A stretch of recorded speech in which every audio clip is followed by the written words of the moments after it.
Hi friends, welcome to my channel. ఇంట్లోనే ఉండే గోధుమ రవ్వతో స్వీట్ లడ్డూలు ఎలా తయారు చేసుకోవాలో నేను ఇప్పుడు చూపిస్తానండి.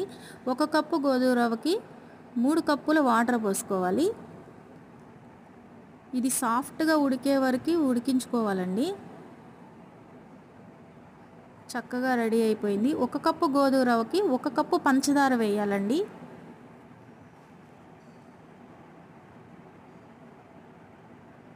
మొత్తాన్ని చక్కగా కలిపేసుకోండి. ఇలాచీ పొడి కూడా కొంచెం వేయాలండి.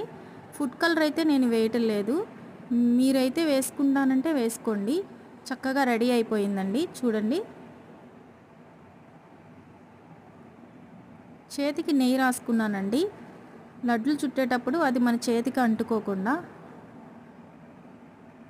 చూసారా, చక్కగా వచ్చేసింది. ఇంట్లోనే ఉండే గోధుమ రవ్వతో చక్కని లడ్లను ఇలా చేసుకోండి.